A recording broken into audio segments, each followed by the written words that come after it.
چاہتا ہوں. ایوبی منت مان رہا ہے, 2 کام کرنا چاہتا ہوں. کون سے؟ کہا ایک کام یہ کہ بیت المقدس فتح کرنا ہے, دوسرا کام یہ کہ برنس نام کا ایک بندہ ہے, قافلہ شام سے مکے مدینے جا رہا تھا, اس نے راستے میں لوٹ کر کہا ہے کہ بلاؤ اپنے محمد کو, تمہیں آ کے بچائیں, میں اس کو بتانا چاہتا ہوں کہ محمد آئے ہیں. ایوبی صحت مند ہو گئے. 2 سال, ذرا توجہ کیجئے گا ذرا, 2 سال ایوبی سویا نہیں. نیند آتی تھی تو دیوار سے ٹیک لگا کے, لفظ ابن کثیر نے, حافظ نے البدایہ والنہایہ میں لکھے, خیمے کی چوب, خیمے کی لکڑ, اس کے ساتھ ٹیک لگا کے ایوبی بیٹھ جاتا, سوتا نہیں, تھوڑی سی اونگ آتی اٹھ کے کھڑا ہو جاتا اور اپنے آپ کو پکڑ کے جھنجھوڑ کے کہتا ایوبی سونا نہیں. ٹھیک 2 سال گزرے, بیت المقدس فتح کر دیا. بیت المقدس فتح کر کے بڑے بڑے انگریز سامنے لائنوں میں کھڑے ہیں, صفوں میں کھڑے ہیں. اب ایوبی نے سارے انگریزوں کو اکٹھا کیا اور خود جسم کانپ رہا ہے, جسم کانپتا کانپتا جسم لے کے ایوبی خود تلوار لے کے کہہ رہا ہے تو کون؟ فلانا, جا معاف کیا. تو کون؟ فلانا, جا معاف کیا. تو کون؟ فلانا, جا معاف کیا. تو کون؟ فلانا, جا معاف کیا. تو کون؟ تجھے بھی معاف کیا. اور لوگوں کو معاف کیوں کر رہے ہو؟ میرے نبی نے معاف کیا تھا. معاف کرتے گئے. وہ برنس آیا نا, تو کون؟ اس نے کہا برنس. یہاں سے پکڑ لیا, پکڑ کے کہنے لگے تو کہتا تھا نا بلاؤ اپنے محمد کو, محمد کا غلام آیا ہے. آ گیا ہوں غلام, دے جواب کیا دینا. سر اتار کے رکھا اس کا, اپنے ہاتھوں سے قسم اٹھائی تھی, سر اتار کے اس کا ایک تھال میں رکھ کے جتنے سردار تھے, جتنے ان کے انگریزوں کے جنرل تھے, سب کے پاس سر بھیج کر کہا تمہیں معاف کیا ہے کیونکہ تم نے صرف انسانی جرم کیے تھے, اسے معاف نہیں کیا کیونکہ اس نے میرے مذہب پہ ڈاکہ ڈالا تھا, اس نے میرے نبی کی طرف زبان چلائی تھی. میرے بھائی ایسا بچہ پیدا کر یہاں پہ, اسکول سے جو بچہ باہر نکلے نا, اس کی نظر میں ایسی حیا آ جائے, ایسی شرم آ جائے, اسے کوئی گناہ دکھائے بھی تو وہ کہے میں نہیں دیکھ سکتا بھائی, میرا استاد فلانا ہے. میں گفتگو بار بار سمیٹنا چاہتا ہوں, میرے ذہن میں کوئی نہ کوئی بات آ جاتی ہے. میں نا واپس آیا لاہور سے, ایک پروگرام سے واپس آیا تو ایک بندہ کھڑا سڑک پہ, بابا بوڑھا. اگر یہاں پہ بھی ہماری آنکھ میں آنسو نہ آئے تو پھر ہمیں چاہیے کہ ہم اپنے اندر کی پاکیزگی کے لیے کچھ کریں. وہ ایک بابا جی بیٹھے, تو میں نے ڈرائیور سے کہا, میں نے کہا بٹھا لو بابے کو, یہ بابا جی بھی شاید ادھر ہی جانا چاہ رہے ہیں جہاں ہم نے جانا ہے.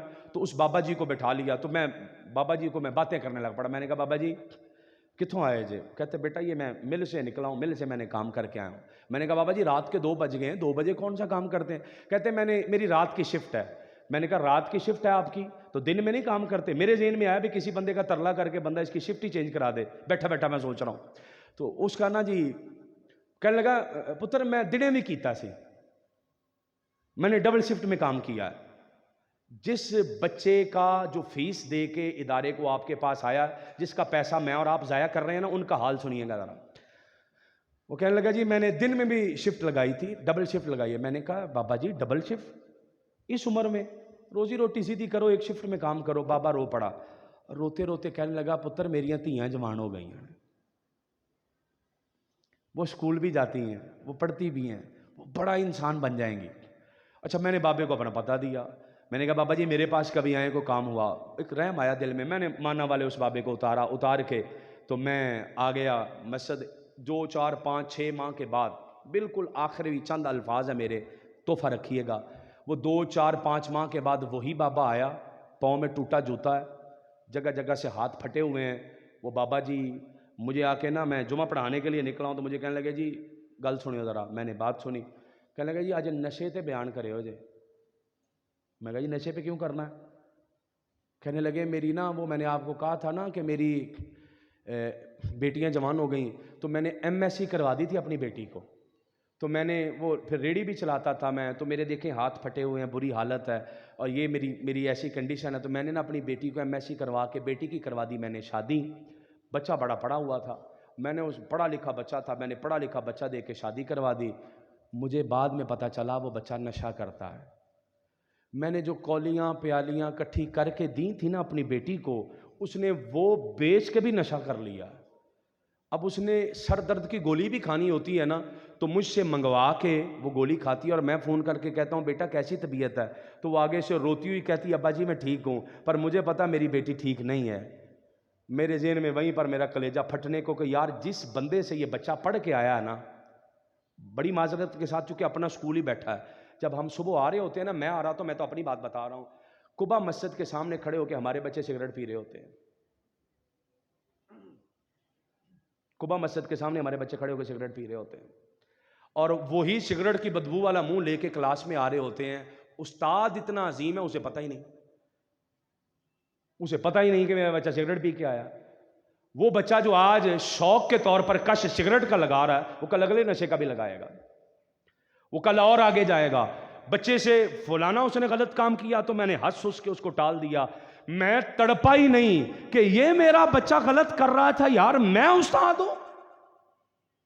مجھ سے پڑھنے والی بیٹی، اس کی آنکھ میں وہ حیا آئے کہ دیکھ کے رابعہ بصریہ یاد آ جائے.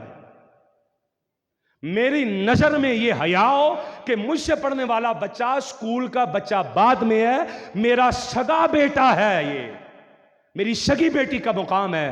آج گیریزن کے اندر ہم نے یہ عہد کر کے جانا ہے، آج وعدہ کر کے جانا ہے. اور مجھ پر گیریزن میں جو سب سے بھاری جملہ گزرا ہے، اور جس جملے نے مجھے میرے سوچنے پہ مجبور کر دیا کہ یار میں یہاں رہوں یا نہ رہوں، ایک جملہ تھا. اس نے مجھے، اس جملے نے مجبور کر دیا.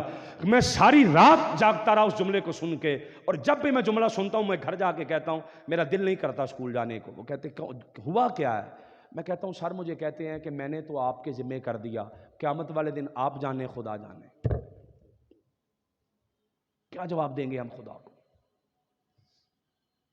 خدا کو کیا جواب دیں گے؟ ہمارے بچوں کا کیا بنا بھائی؟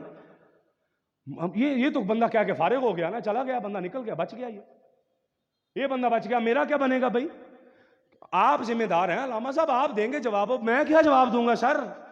میں تو مارا گیا، یہ تو بڑی ذمہ داری ہے سر، یہ تو کندھے ٹوٹ جائیں گے ہمارے.